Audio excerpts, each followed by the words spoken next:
Hey everybody, welcome back to an update here on our 1960, I guess I'll call it a brush truck.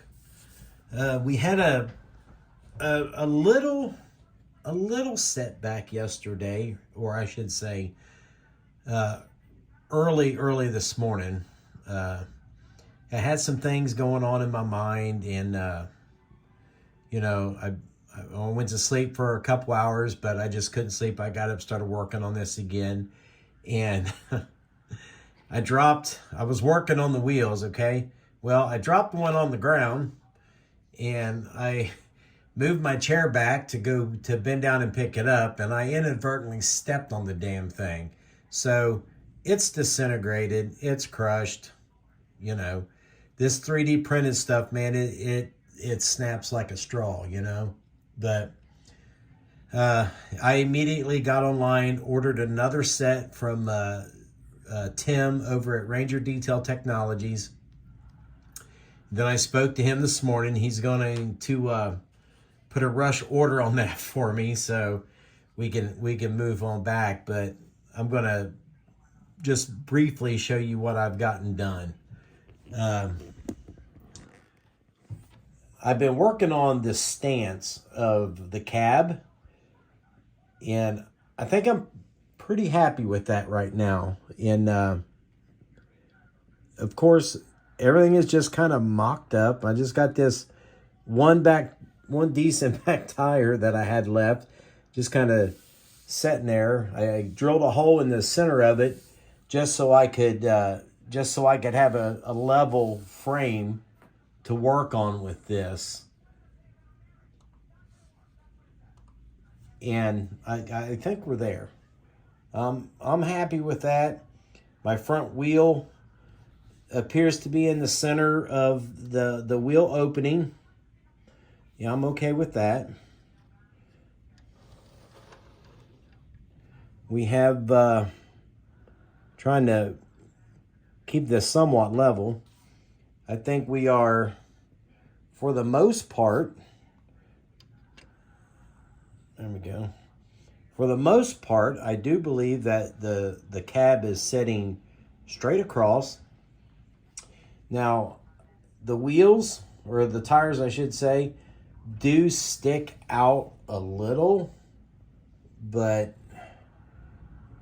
you know, that's probably as close as I'm going to be able to get them, to be quite honest with you, because this cab is so much narrower than the 70.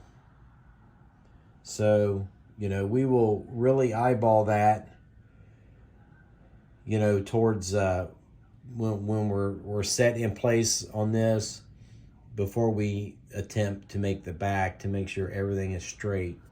Now the back tires, I do think I have room, as you can see back here.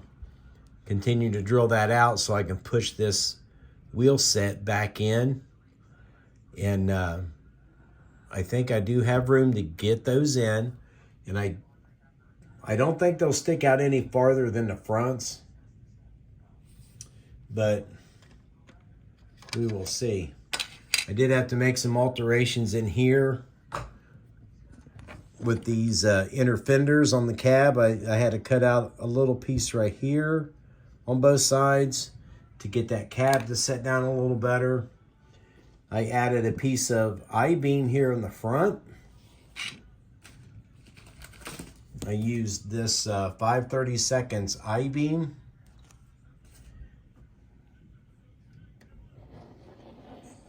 And then we added a piece in the back as well. I don't know if that's showing up too awful well back there, but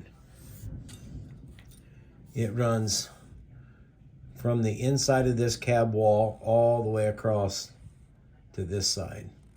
And right now it's not glued in. That is just a press fit, but that gives us a nice, hopefully a nice level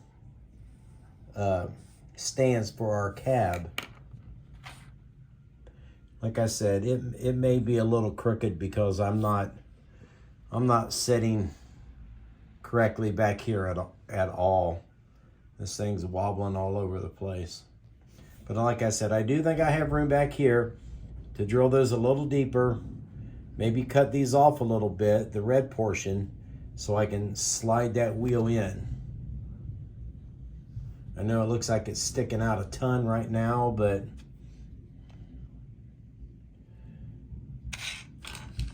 it kind of is what it is. I mean, we'll get her back in there.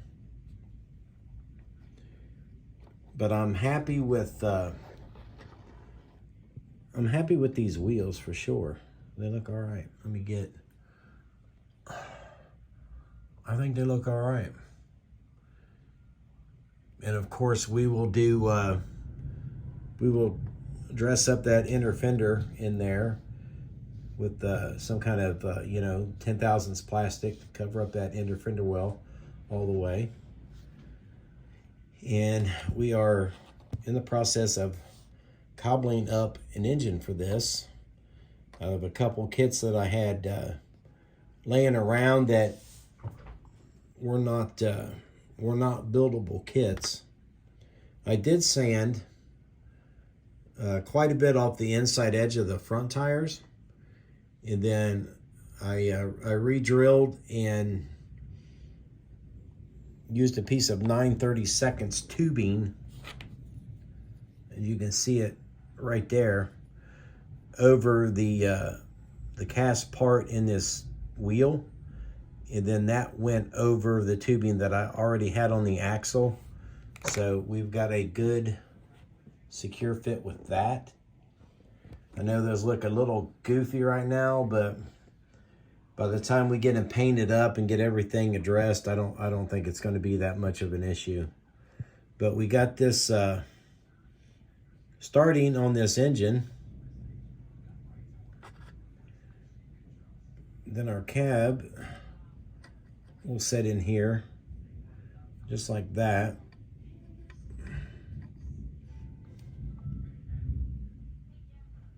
Going to be a little tight with that air cleaner on there.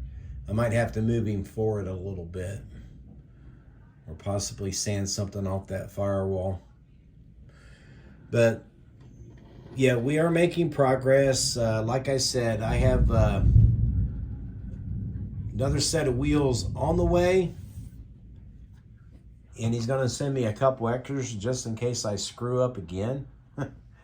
But you know, Murphy's Law is shit's going to happen.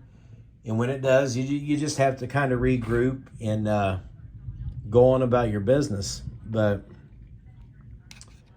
throw this hood on here real quick. I don't know if you guys can hear it thundering out there, but we've had some bad storms here in Ohio today. Mostly up north for me, up towards Columbus, and then down south in northern Kentucky. Northwestern Kentucky. Jeff Lawless, if you're watching, I hope you're all right, brother. I think he lives somewhere in that general area, but we made a beacon light for it yesterday. I think that's what we're going to go with. And then I got some parts box items going on, and I made myself a siren light for it that I believe I will be mounting, if I can grab a hold of it, which I will be mounting probably like right there. I think that'll look pretty decent. And like I said in the past, I don't build replicas. I'm just going to build something similar to this.